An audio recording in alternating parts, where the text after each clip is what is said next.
नमस्कार दोस्तों, स्वागत है आपका। आज हम लोग स्वदेशी आंदोलन और बहिष्कार आंदोलन को पूरी विस्तार पूर्वक एक-एक घटनाओं को एक कहानी के माध्यम से जानेंगे और समझेंगे।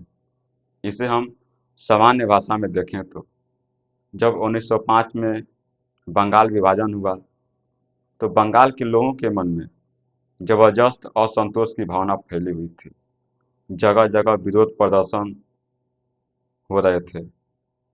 उसी समय 7 अगस्त 1905 में 7 अगस्त 1905 को कलकत्ता के टाउन हॉल में एक जनसभा आयोजित की गई। उसमें सुरेंद्रनाथ बनर्जी, रविन्द्रनाथ टैगोर, आनंद मोहन बोस, अरविंदो घोष, ये सारे बड़े बड़े नेता उसमें उपस्थित थे। उस समय यह निर्णय लिया गया कि हम स्वदेशी आंदोलन और बहिष्कार आंदोलन को प्रारंभ करेंगे। स्वदेशी आंदोलन का मतलब होता है कि जो वस्तुएं भारत में बनी हुई हैं उसका हम उपयोग करेंगे। उसे स्वदेशी आंदोलन कहा गया। और बहिष्कार आंदोलन का मतलब है कि जो वस्तुएं विदेशों में बनी हुई हैं उसका हम बहिष्कार करेंगे। उसे बहिष्कार आंदोलन नाम दिया गया। तो हम ये सारी घटनाओं को एक एक कर कर और एक आसान भाषा में समझते हैं।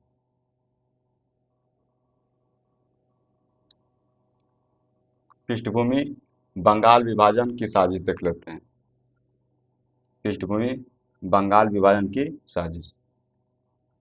पहला बात आता है कि लॉर्ड कर्जन जो ब्रिटिश सरकार का वायसराय था। जो लॉर्ड कर्जन था यह ब्रिटिश सरकार का वायसराय था, जिसका भारत में कार्यकाल 1899 से 1905 तक था। तो क्या हुआ, उसका उद्देश्य सिर्फ शासन चलाना नहीं था। जो लॉर्ड कर्जन है उसका उद्देश्य सिर्फ भारत में शासन चलाना नहीं था, बल्कि जो भी भारत में राष्ट्रवाद की भावना लोगों के मन में फैली हुई है, जो भी यहाँ पर छोटे छोटे आंदोलन हो रहे हैं उसे तोड़ना था। इसको तोड़ने के लिए लॉर्ड कर्जन क्या क्या नीतियाँ अपनाता है, इसे हम देखते हैं और समझते हैं।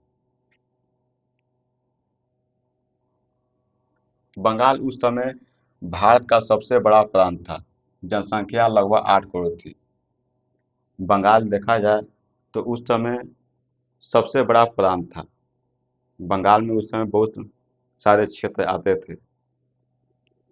उसकी जनसंख्या उस समय लगभग 8 करोड़ थी। और ब्रिटिश भारत की राजधानी कलकत्ता थी। भारत की राजधानी नहीं थी कलकत्ता, ब्रिटिश भारत की राजधानी थी कलकत्ता। तो इतना बात आप ध्यान रखिएगा। और भी देखते हैं। यहाँ से भारतीय राष्ट्रीय आंदोलन की लहर उठ रही थी। जो बंगाल है, बंगाल से भारतीय राष्ट्रीय आंदोलन की लहर उठ रही थी। बंगाल क्योंकि उस समय शिक्षित था। बंगाल में शिक्षा का एक बहुत बड़ा वर्ग दिख रहा था उस समय, क्योंकि अंग्रेज वहाँ पर बहुत सारे कॉलेज खोले हुए थे। तो वहाँ पर लोग पढ़े तो लोग शिक्षित हुए। जब शिक्षित हुए तो लोग यह जानने लगे, समझने लगे कि क्या हमारे लिए सही है और क्या हमारे लिए गलत है, कौन हमारा उपयोग कर रहा है, कौन हमारा शोषण कर रहा है। ये लोग उनको देखने और समझने लगे थे उस समय। तो बंगाल इसका क्या हुआ, केंद्र हुआ।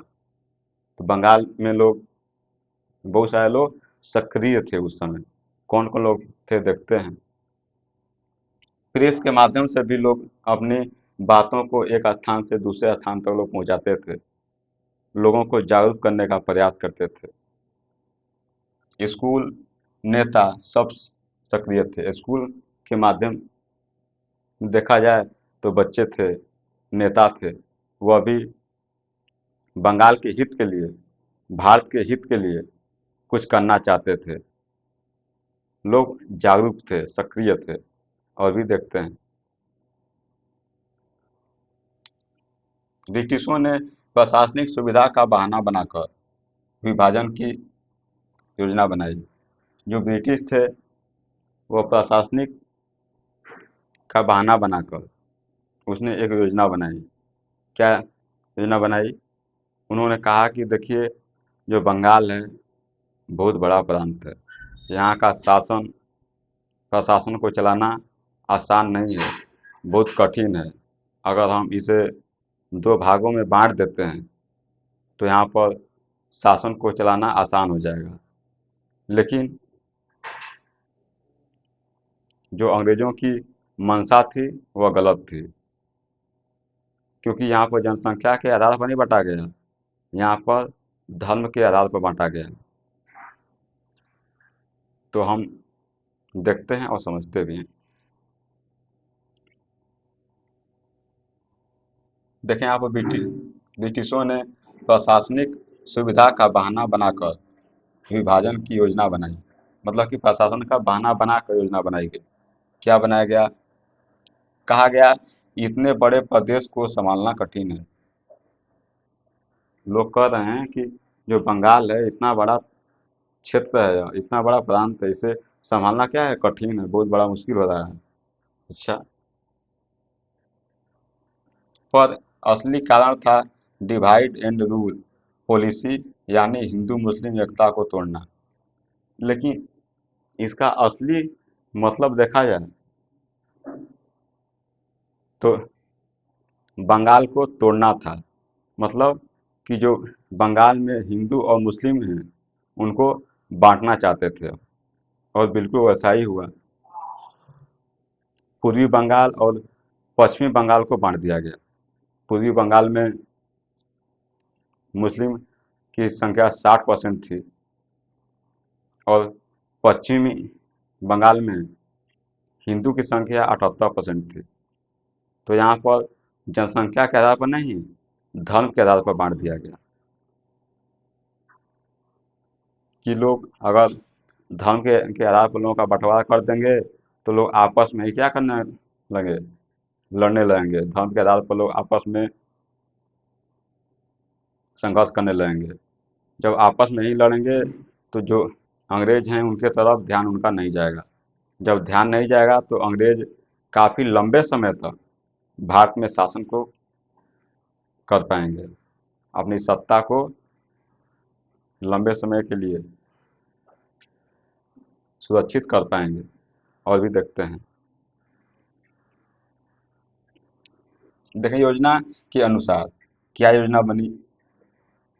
पूर्वी बंगाल और असम मुस्लिम बहुल क्षेत्र है। जो पूर्वी बंगाल है वह मुस्लिम बहुल क्षेत्र है, मतलब कि मुस्लिम की संख्या यहाँ पर ज़्यादा है, मतलब कि 60% है यहाँ पर। राजधानी उसकी ढाका उस समय थी। पूर्वी बंगाल की राजधानी उस समय ढाका थी उस समय। और भी देखते हैं, पश्चिम बंगाल हिंदू बहुल क्षेत्र, राजधानी कलकत्ता। जो पश्चिमी बंगाल था उस समय वहाँ पर हिंदू की संख्या बहुत अधिक थी, मतलब कि 78% वहाँ पर हिंदू थे, जिसकी राजधानी कलकत्ता थी।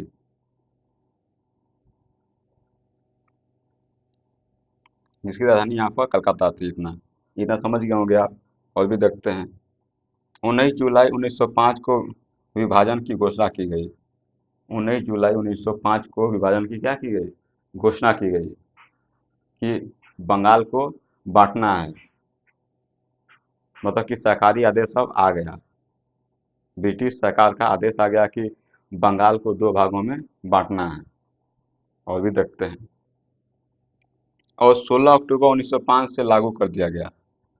बंटवारे को 16 अक्टूबर 1905 से क्या कर दिया गया, लागू कर दिया गया। इतना बात साफ साफ समझ गए होंगे आप। और भी देखते हैं, देखिए आंदोलन की शुरुआत कैसे हुई, उसको भी हम लोग समझ लेते हैं। देखिए विभाजन के खिलाफ जनता में जबरदस्त असंतोष था। जो विभाजन हुआ था 1905 में बंगाल का, उसको लेकर जनता के मन में जबरदस्त असंतोष की भावना फैली हुई थी। लोगों के चेहरों पर साफ साफ नाराजगी दिखाई देती थी। लोग इसे माँ बंगाल को दो टुकड़ों में बांटना कह रहे थे। लोग बंगाल से इतना मोहब्बत करते थे, प्रेम करते थे कि बंगाल का नाम लेने से पहले लोग इसमें माँ लगा देते कि माँ बंगाल। सोच सकते हैं आप। और भी देखते हैं, बंगाल को मातृभूमि के रूप में देखा जाता था। जो बंगाल है उसे मातृभूमि के रूप में देखा जा रहा है कि यह हमारी मातृभूमि है, यह हमारी माँ है। और भी देखते हैं, 7 अगस्त 1905 को कलकत्ता के टाउन हॉल में बड़ी सभा हुई। 7 अगस्त 1905 को कलकत्ता के टाउन हॉल में एक जनसभा को आयोजित किया गया, जो कि बहुत बड़ी सभा थी वो। उसमें कौन कौन लोग शामिल थे उस पर भी हम लोग बात कर लेते हैं। सुरेंद्र नाथ बनर्जी, आनंद मोहन बोस, अरविंदो घोष, रविंद्रनाथ टैगोर जैसे नेता उपस्थित थे। मतलब कि यहाँ पर बहुत बड़े बड़े नेता उपस्थित थे यहाँ पर। फिर क्या हुआ, और भी देखते हैं। यहीं यह नारा दिया गया, यहाँ पर एक नारा दिया गया। कौन सा नारा दिया गया, देखते हैं। स्वदेशी अपनाओ विदेशी वस्त्र छोड़ो। मतलब कि स्वदेशी अपनाओ विदेशी वस्त्र छोड़ो। मतलब कि यहाँ पर जो स्वदेशी का मतलब है कि जो हमारे देश में निर्मित वस्तुएं हैं उसका उपयोग कीजिए आप, उसको अपनाइए। और जो विदेशी वस्तुएं हैं मतलब कि जो विदेशों में बनी हुई हैं उसका बहिष्कार कीजिए। और भी देखते हैं क्या हुआ। सभा में निर्णय हुआ कि सभा में क्या निर्णय लिया गया, देखते हैं उसको भी। विदेशी कपड़ों, चीनी, लवण आदि का बहिष्कार किया जाएगा। जो विदेशी कपड़े हैं, चीनी हैं, कागज, ये सारी जो वस्तुएं विदेशी हैं इन्हें क्या किया जाएगा, बहिष्कार किया जाएगा। और भी देखते हैं, भारतीय उद्योगों को बढ़ावा दिया जाएगा। जो भी भारत में छोटे छोटे उद्योग हैं उनको क्या किया जाएगा, बढ़ावा दिया जाएगा कि वह भारत के लोगों की ज़रूरतों को वह पूरा कर सकें वो, जिससे कि लोगों को कोई भी परेशानी न हो, कोई भी वस्तु आसानी से मिल जाए। और भी देखते हैं, छात्र और महिलाओं को आंदोलन से जोड़ा गया। उस समय छात्र और महिलाओं को आंदोलन से जोड़ा गया, वह भी इनका हिस्सा बने। और और भी देखते हैं, 16 अक्टूबर 1905 राष्ट्रीय शोक दिवस मनाया गया, क्योंकि 16 अक्टूबर 1905 को बंगाल का विभाजन किया गया था। तो उस दिन शोक दिवस के रूप में मनाया गया। तो इतना बात आप समझे होंगे। और भी देखते हैं, पहली बात आती है यहाँ पर। 16 अक्टूबर 1905 को जब विभाजन लागू हुआ, पूरे बंगाल में गहरा शोक छा गया। जैसे ही बंगाल विभाजन को लागू किया गया तो बंगाल में एक गहरा शोक मतलब कि नाराजगी साफ साफ दिखाई दी कि बंगाल को, जो हम पहले एक थे, इसे दो भागों में बांट दिया गया। तो लोगों के मन में काफ़ी असंतोष, नाराजगी ये सब दिखाई दी, साफ साफ झलक रहा था ये सब चेहरे पर उनके। और भी देखते हैं, लोग गंगा स्नान करने निकले, काले कपड़े पहने, राखी बांधी और वंदे मातरम गाया। बंगाल के लोग सुबह सुबह घर से निकले और गंगा गए, वहाँ पर स्नान किए और काले कपड़े पहने। काला कपड़ा होता है ना कि विरोध करने का शांतिपूर्ण तरीके से, एक माध्यम है कि काला कपड़ा पहने हैं आप, तो आप विरोध का एक प्रतीक माना जाता है उसको। तो लोग वहाँ पर काले कपड़े पहने और एक दूसरे को राखी बांधे, जिससे कि आपस में भाईचारे की भावना, सबको यह लगे कि अंग्रेज भले ही बंगाल को बांट सकते हैं, लेकिन हमारे बीच जो प्रेम है, जो एकता है, इसे वह तोड़ नहीं सकते हैं। तो इसके लिए उस समय राखी बांधी गई। और भी देखते हैं।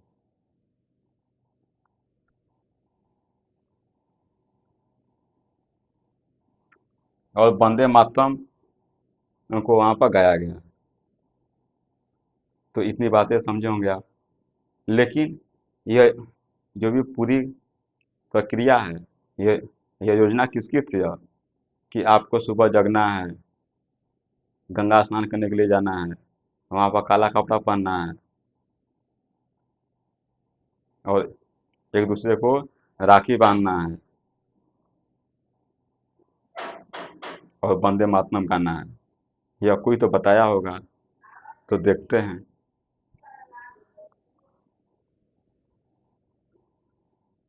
यह राखी बांधने की परंपरा रविंद्रनाथ ठाकुर ने शुरू करवाई थी। मतलब कि यह यह रविंद्रनाथ ठाकुर का योजना था यह, कि लोग सुबह जगेंगे, गंगा जाएंगे, वहाँ पर स्नान करेंगे और काले कपड़े पहनेंगे, राखी बांधेंगे एक दूसरे को, और वहाँ पर वंदे मातरम को लोग गाएंगे वहाँ पर। तो इतना आप समझ गए होंगे। उद्देश्य हिंदू मुस्लिम एकता को मजबूत करना था। जो यहाँ पर रविंद्रनाथ ठाकुर हैं, इनको लगता था कि ये सब करने से हिंदू मुस्लिम की जो एकता है उससे क्या मिलेगी, मजबूती मिलेगी। और भी देखते हैं। लोगों ने कहा हम एक ही माँ की संतान हैं। जो भी वहाँ पर लोग थे, वो सारे लोग कहे कि हम एक ही माँ की क्या हैं, संतान हैं। क्योंकि बंगाल हमारी माँ है और हम जितने लोग हैं वो बंगाल की संतान हैं, मतलब माँ की संतान है। और भी देखते हैं। इसी दिन से स्वदेशी आंदोलन और बहिष्कार आंदोलन की औपचारिक शुरुआत मानी जाती है। इसी दिन से स्वदेशी आंदोलन और बहिष्कार आंदोलन की शुरुआत मानी जाती है। यहाँ से स्वदेशी आंदोलन और बहिष्कार आंदोलन क्या हुआ, शुरू हो गया, प्रारंभ हो गया। फिर क्या हुआ और भी देखते हैं।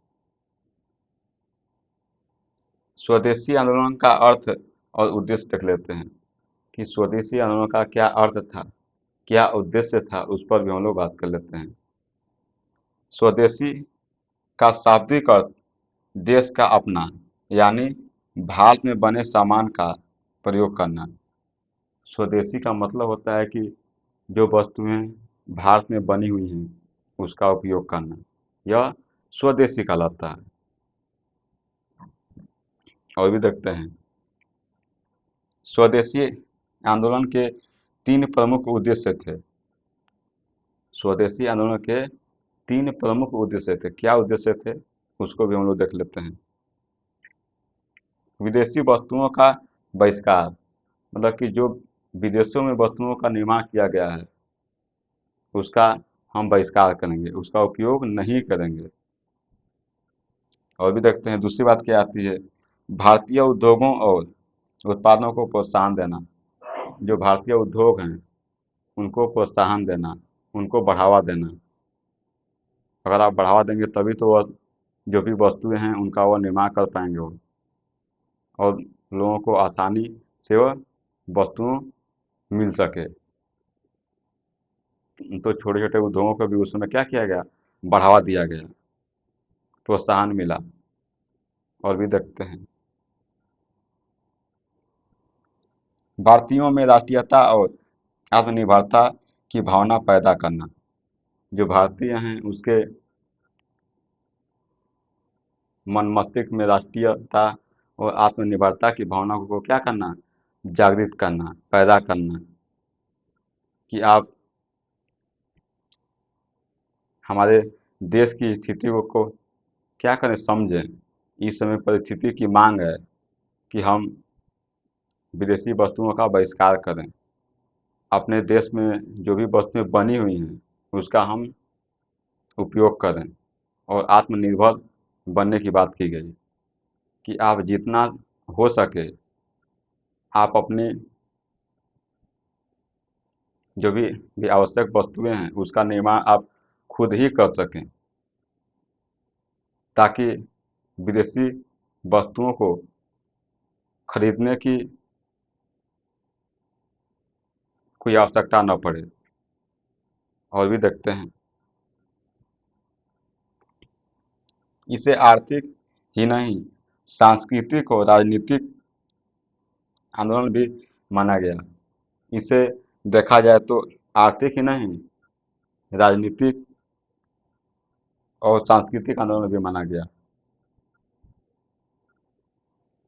सांस्कृतिक और राजनीतिक आंदोलन भी इसे माना गया कि मतलब कि जैसे भी हो लोगों को साफ साफ दिखाई देना चाहिए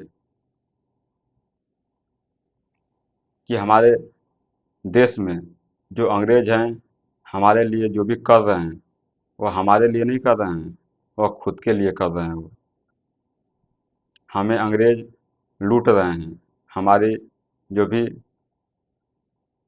धन संपदा है वह लूट कर अपने देश ले जा रहे हैं वो।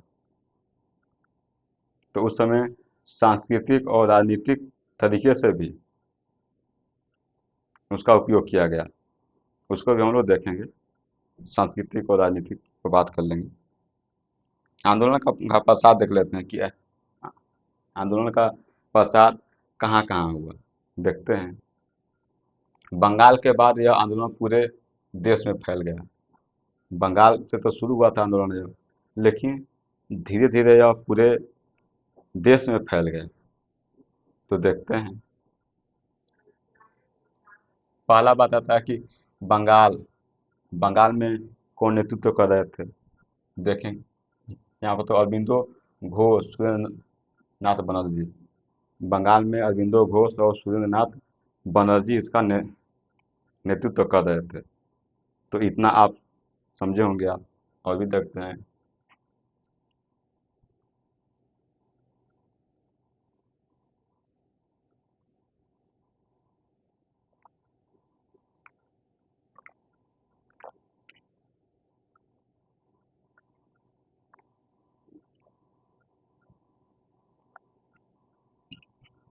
देखें महाराष्ट्र में अगर देखा जाए तो उस समय बाल गंगाधर तिलक नेतृत्व कर रहे थे वहाँ पर। मतलब कि सबको परिस्थितियों को यह संभाल रहे थे वहाँ पर। पंजाब में लाला लाजपत राय थे, मद्रास में वी ओ चिदम्बरम पिल्लई थे, बिहार में देखा जाए तो सच्चिदानंद सिन्हा थे। मतलब ये लोग जगह जगह पर आंदोलन का नेतृत्व कर रहे थे। लोग यह सब कुछ संभाल रहे थे कि कब कहाँ पर क्या करना है, क्या नहीं करना है, कैसे विरोध प्रदर्शन करना है, कैसे नहीं करना है, सब ये सब योजना लोग बना रहे थे। क्योंकि भारत बहुत बड़ा क्षेत्र है तो बहुत सारे लोग तो होने ही चाहिए। और भी देखते हैं, बाल गंगाधर तिलक ने कहा, क्या कहा, स्वदेशी स्वराज और बहिष्कार एक ही सिक्के के तीन पहलू है। बाल गंगाधर तिलक ने कहा कि स्वदेशी, स्वराज और बहिष्कार एक ही सिक्के के तीन पहलू हैं। आप सुने हो कि एक सिक्के के दो पहलू सुने होंगे, लेकिन यह एक सिक्के के तीन पहलू कहे जा रहे हैं। स्वदेशी मतलब कि अपने ही देश में जो वस्तुएं का उत्पादन हो रहा है उसका आप उपयोग कर रहे हैं, तो वह स्वदेशी है। स्वराज, स्व का मतलब होता है कि खुद, स्वयं, और राज का मतलब होता है कि आप उस पर नियंत्रण कर रहे हैं आप। मतलब कि अपने ही देश पर अपना नियंत्रण होना चाहिए, उ- उसे स्वराज कहते हैं। और बहिष्कार, बहिष्कार का मतलब है कि जो भी वस्तुएं जो विदेशों में बनी हुई हैं उसका बहिष्कार करना। तो यह वही कहना चाह रहे थे वो। और भी देखते हैं, लाला लाजपत राय ने पंजाब में स्वदेशी उद्योग और राष्ट्रीय शिक्षा को बढ़ावा दिया। जो लाला लाजपत राय हैं वो पंजाब में स्वदेशी उद्योग और राष्ट्रीय शिक्षा को बढ़ावा दिए। तो यह भी इनका बहुत महत्वपूर्ण योगदान साफ साफ दिखाई देता है यहाँ पर। और भी देखते हैं, वी.ओ. चिदम्बरम पिल्लई ने मद्रास में स्वदेशी जहाजरानी कंपनी शुरू की। जो वी.ओ. चिदम्बरम पिल्लई हैं वह मद्रास में स्वदेशी जहाजरानी कंपनी शुरू की है यहाँ पर। तो यह भी काफ़ी योगदान दे रहे हैं। और भी देखते हैं, आंदोलन के रूप देख लेते हैं कि आंदोलन के क्या क्या रूप थे उस समय, उस पर भी हम लोग बात कर लेते हैं। बहिष्कार, बहिष्कार अगर देखा जाए तो विदेशी कपड़े, चीनी, कांच, लवण, कागज जैसे वस्तुओं का बहिष्कार किया गया। और भी देखते हैं, सरकारी कार्यालयों में, सरकारी जो भी कार्यालय हैं वहाँ पर देखा जाए तो जो जो भी अदालतें हैं और स्कूलों का क्या किया गया, बहिष्कार किया गया कि लोग सरकारी अदालतों में जाने से लोग मना कर दिए, ऑफिस जाने से लोग मना कर दिए। और स्कूल का मतलब कि जो भी छात्र हैं वह विद्यालय जाने से ही मना कर दिए कि हम नहीं जाएंगे विद्यालय। तो वो लोग भी इससे बहिष्कार का यह समर्थन किए और उसमें अपना भी लोग सहयोग दिए, उसमें समर्थन दिए उनका। और भी देखते हैं, स्वदेशी उद्योग उस समय लगाए गए, स्वदेशी उद्योग भारत में उस समय लगाए गए। देखते हैं जैसे भारत में सूत सूत काटते हैं ना लोग, वही भारत में सूत, साबुन, तेल, चमड़ा, कागज जैसे उद्योग लगाए गए उस समय कि जो भी रोजमर्रा की जो चीज़ें हैं वो लोगों को आसानी से मिल सके। और भी देखते हैं, उदाहरण अगर देखा जाए तो बंगाल के तागोर उद्योग, बंगाल में एक तागोर उद्योग भी दिखाई देता है। बंगाल केमिकल वर्कर्स होता है वो, बंगाल केमिकल वर्कर्स उद्योग भी क्या किए गए, उसमें लगाए गए। और भी देखते हैं, राष्ट्रीय शिक्षा पर उस समय क्या किया गया, उस पर भी हम लोग देख लेते हैं। ब्रिटिश स्कूलों से छात्रों ने नाम कटवा लिया। जो ब्रिटिश स्कूल थे उसमें से जो छात्र हैं वो अपना नाम कटवा लिए कि हम नहीं पढ़ेंगे आपके विद्यालय में। क्यों नहीं पढ़ेंगे कि आप ब्रिटिश हैं और हम हमारे देश में बहिष्कार आंदोलन चल रहे हैं कि जो भी ब्रिटिश हैं उनका बहिष्कार किया जाए, तो हम आपकी विद्यालय में नहीं पढ़ेंगे, आपके कॉलेज में नहीं पढ़ेंगे। तो बहुत सारे लोग वहाँ से नाम कटवा लिए। और भी देखते हैं, 1906 में नेशनल काउंसिल ऑफ एजुकेशन की स्थापना की गई। 1906 में नेशनल काउंसिल ऑफ एजुकेशन की स्थापना की गई वहाँ पर। तो बहुत सारे उसके समाधान भी सामने दिख रहे हैं कि एक बच्चा स्कूल छोड़ रहा है तो उसके लिए शिक्षा का भी व्यवस्था किया जा रहा है। तो वहाँ पर स्कूल खोले गए। बंगाल नेशनल कॉलेज की शुरुआत हुई जिसमें अरबिंदो घोष प्रिंसिपल बने। बंगाल नेशनल कॉलेज की शुरुआत हुई उस समय, और उस समय जो अरबिंदो घोष हैं वह वहाँ के प्रिंसिपल बने। और भी देखते हैं क्या हुआ, जनसंचार और संस्कृति पर भी बात कर लेते हैं कि जनसंचार और संस्कृति का इस आंदोलन में क्या भूमिका रही, उसको भी हम लोग देख सकते हैं। देखें, नाटक,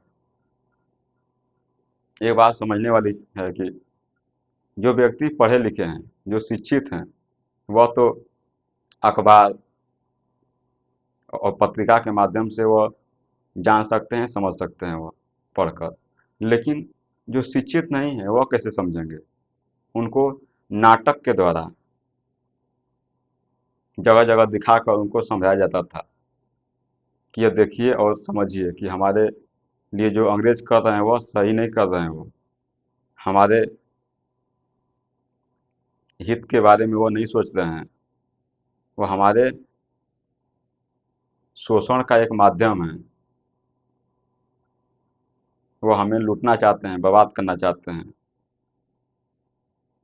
यह सब क्या किया गया, बताया गया नाटक के माध्यम से। और भी देखते हैं, कविताएं लिखी गई, उस समय बहुत सारी कविताएं लिखी गई जो कि आंदोलन का वह हिस्सा रही। वो गीत लिखे गए, चित्रकला लिखे गए।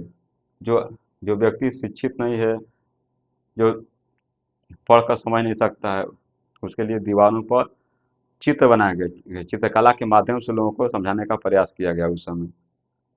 और अखबार के माध्यम से देशभक्ति फैलाई गई, अखबार के भी माध्यम से देशभक्ति उसमें फैलाई गई। तो इतनी बातों को आप समझे होंगे। और भी देखते हैं, देखें देखें आप आंदोलन की दो विचारधाराएं। अब आंदोलन दो भागों में बंट गया आंदोलन, एक गरम दल, एक नरम दल। गरम दल उग्र स्वभाव के थे वो, उनको लगता था कि आज़ादी जल्द से जल्द मिल जाए, क्रांतिकारी थे वो। लोगों को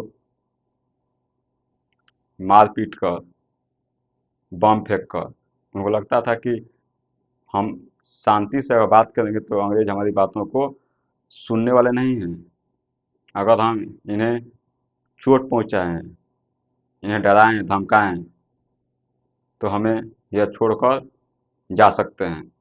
लेकिन अगर हम शांतिपूर्ण तरीके से इन्हें भगाने का प्रयास करें तो यह भागने वाले नहीं हैं। तो ऐसी सोच किनकी थी? गरम दल की थी उस समय। दूसरा दल था नरम दल, जो कि शांतिपूर्ण तरीके से विरोध प्रदर्शन कर रहा था उस समय। उनको लगता था कि हम शांतिपूर्ण तरीके से अपनी बातों को उनके सामने रखेंगे, उनको समझाने का प्रयास करेंगे।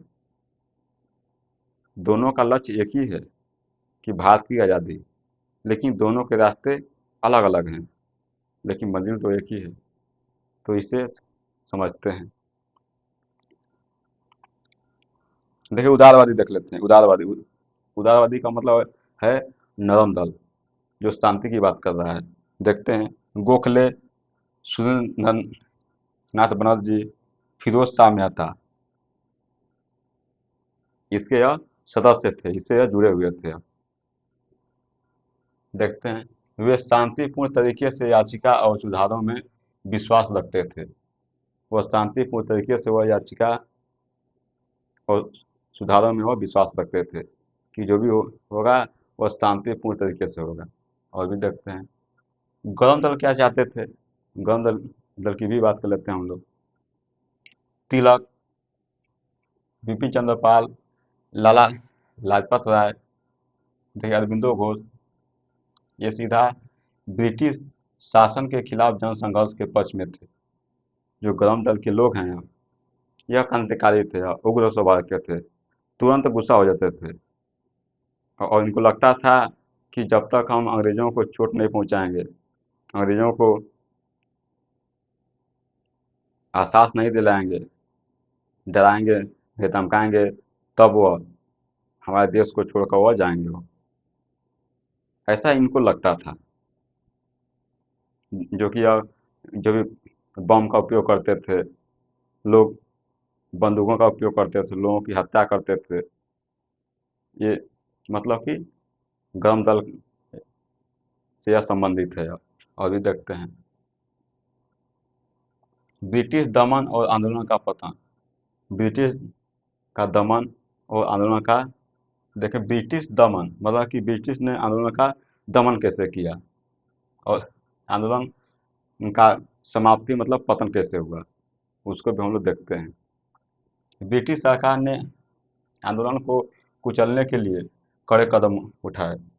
जो ब्रिटिश हैं वह आंदोलन को कुचलने के लिए बहुत बड़े कदम उठाए। क्या क्या कदम उठाए देखते हैं उसको भी। पहली बात आती है नेताओं की गिरफ्तारी। बहुत सारे नेता उस समय गिरफ्तार किए गए। समाचार पत्रों पर सेंसरशिप लगाया गया, प्रतिबंध लगाया गया उस समय। स्कूल और कॉलेजों के छात्रों पर दबाव बनाया गया। जो स्कूल और कॉलेजों में जो छात्र पढ़ रहे थे, जो ब्रिटिश विद्यालय थे, कॉलेज था, वहाँ पर छात्रों के साथ दबाव बनाया गया। उनको आंदोलन से दूर करने का प्रयास किया गया। और भी देखते हैं, एक समझिए एक घटना होती है 1908 में। क्या होती है? 1908 में अरबिंदो घोष पर मुकदमा चला, अलीपुर बम केस में। 1908 में अरबिंदो घोष पर मुकदमा चला, अलीपुर बम केस में। उन्होंने बाद में राजनीति छोड़ दी, राजनीति से वो अलग हो गए और अध्यात्म के क्षेत्र में वो आगे बढ़ गए, शांति की बात करने लगे। तो यह सबसे बड़ी घटना यह सामने आती है, दिखाई देता है। और भी देखते हैं, देखिए देखिए आंदोलन की एकता टूट गई। जो आंदोलन चल रहा था वह, उसकी जो एकता है वह धीरे धीरे टूटने लगी। क्योंकि एक बात ध्यान देने वाली है कि आंदोलन लंबे समय तक नहीं चलता है। आंदोलन का प्रभाव काफ़ी कम समय तक रहता है। लेकिन आपको बात समझना चाहिए कि कोई भी व्यक्ति है, कब तक अपने कार्यालय से वो दूर रहेगा। वो अपने जो भी सरकारी काम काज है उससे कब तक वो दूर रहेगा, क्योंकि उसके परिवार भी हैं, बाल बच्चे भी हैं। खर्चा कैसे कैसे निकलेगा? तो धीरे धीरे कर यह जो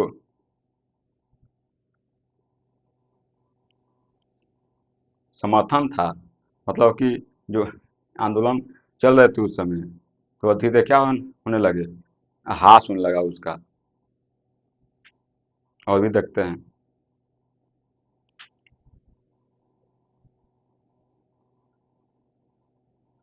गरम दल और उदारवादी दोनों अलग हो गए। जो गरम दल हैं जो गरम दल हैं और जो उदारवादी हैं, दोनों अलग हो गए। मतलब कि जो आंदोलन है उससे लोग अपने आप को अलग करने लगे। लोग इससे लोग दूरी बनाने लगे। जब दूरी बनाएंगे तब तो आंदोलन का कोई महत्व ही नहीं रह जाएगा। जनता में थकान आने लगी। जनता भी अब उब चुकी थी। अब उसको भी लगना कि अब इससे कुछ होने वाला नहीं है, क्योंकि जनता भी कब तक बहिष्कार करेगी, कब तक अपने आप को जो सरकारी काम काज है उससे दूर रखेगी, अपने बच्चों को कॉलेजों से दूर रखेगी। तो अभी क्या हो चुके थे, थक चुके थे कि भाई जितना हो गया उतना हो गया, अब नहीं चलेगा। और भी देखते हैं, देखें 1911 में ब्रिटिश सरकार बंगाल विभाजन रद्द कर दिया। 1911 में ब्रिटिश सरकार ने बंगाल विभाजन को क्या कर दिया गया, समाप्त कर दिया गया, खत्म कर दिया गया। लेकिन राजधानी कलकत्ता से दिल्ली स्थानांतरित कर दी गई। लेकिन जो राजधानी थी ब्रिटिश सरकार की, जो जो राजधानी थी कलकत्ता, उसे हटाकर दिल्ली कर दिया गया, जिससे कि बंगाल में प्रभाव उसका कम हो सके। क्योंकि एक बात ध्यान देने योग्य है कि सबकी नज़र राजधानी पर रहती है। तो उस समय बंगाल सुरक्षित नहीं था, इसीलिए वहाँ से राजधानी हटाकर दिल्ली ले जाया गया उस समय,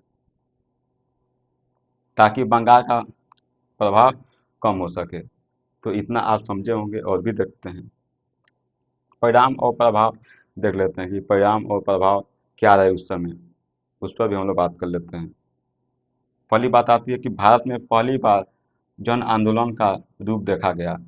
भारत में पहली बार ऐसा देखा गया कि सभी लोग मिलकर एक साथ एक आंदोलन का नेतृत्व कर रहे हैं। लोग लोग इसका समर्थन कर रहे हैं। एक साथ कदम से कदम मिलकर देश के हित में लोग खड़े हैं। तो यह पहली बार ऐसा देखने को मिला, और भी देखते हैं। दूसरी बात आती है आर्थिक आत्मनिर्भरता और स्वदेशी उद्योग को बढ़ावा मिला। उस समय आर्थिक दृष्टि से देखा जाए तो स्वदेशी उद्योग को उस समय बढ़ावा मिला। जब विदेशी वस्तुओं का बहिष्कार किया गया तो लोग अपनी अपनी आवश्यकताओं की पूर्ति करने के लिए अपने ही देश में बहुत सारे छोटे छोटे उद्योग स्थापित किए गए, जिससे कि सभी लोगों की जो भी आवश्यकता की जो वस्तुएं हैं वह आसानी से मिल सकें। तो उस समय स्वदेशी उद्योग को क्या मिला, बढ़ावा मिला। तो यह तो काफ़ी अच्छी बात है। तो और भी देखते हैं राष्ट्रीय शिक्षा प्रणाली की नींव पड़ी। जो राष्ट्रीय शिक्षा प्रणाली है उसके भी नींव पड़ी कि जब बच्चे अंग्रेजी विद्यालय मतलब कि जो भी ब्रिटिश कॉलेज थे, विद्यालय थे, उससे लोग अपना नाम कटवा लिए तो उनको पढ़ाने के लिए खुद भारतीयों ने शिक्षा के क्षेत्र में अपनी कार्य किए, जिससे कि वो लोग भी शिक्षित हो सकें। तो शिक्षा पर भी उस समय काफ़ी अधिक प्रभाव दिखाई दिया। लोग भारतीय शिक्षा भी उस समय सामने आई कि अगर जो बच्चे ब्रिटिश विद्यालय में नहीं पढ़ना चाहते हैं तो उसे हम पढ़ाएंगे। तो यह भी सामने दिखाई दिया। देखें महिलाओं की भागीदारी, महिलाओं की भी भागीदारी इस समय बहुत अधिक मात्रा में दिखाई दी। महिलाएं भी पुरुषों के साथ कदम से कदम मिलाकर आंदोलन को सफल बनाने के लिए एक साथ कार्य किए। देखते हैं यह आंदोलन में पहली बार बड़ी संख्या में महिलाएं उतरी। यह आंदोलन में पहली बार बहुत बड़ी संख्या में महिलाएं सामने आईं और इसका समर्थन की, इसको सफल बनाने में अपना महत्वपूर्ण भूमिका निभाई। और भी देखते हैं सांस्कृतिक जागरण देख लेते हैं। सांस्कृतिक जागरण में क्या हुआ देखते हैं उसको भी। गीत, नाटक, कविता, कला सब देशभक्ति से भर गए। उस समय सांस्कृतिक स्तर पर देखा जाए तो कला हो गया, गीत हो गया, नाटक, ये सब सारी चीज़ों को लोग कार्य कर रहे थे। लोग अपने तरीके से अपने विचार को लोग प्रकट कर रहे थे। तो उस समय बहुत ही अधिक मात्रा में कला के क्षेत्र में उन्नति दिखाई दी। देख सकते हैं आप गीत का भी उस समय काफ़ी अधिक मात्रा में प्रचलन हुआ। नाटक भी उस समय में बहुत सारे लिखे गए, कविता भी लिखी गई, कला भी उस समय सामने दिखाई दी। लोग चित्रकला बनाने लगे, जिससे कि लोग उससे देखकर भी लोग समझ जाएं। और भी देखते हैं गांधी के आने से पहले ही स्वदेशी और बहिष्कार जैसे विचार भारतीय समाज में गहराई तक समा गए। गांधी जी के आने से पहले ही एक बहुत बड़ा आंदोलन, स्वदेशी आंदोलन दिखाई दिया। तो आप इन सारी घटनाओं को एक एक कर कर आसान भाषा में समझे होंगे। मिलेंगे अगले लेक्चर में, तब तक के लिए आपका बहुत बहुत धन्यवाद।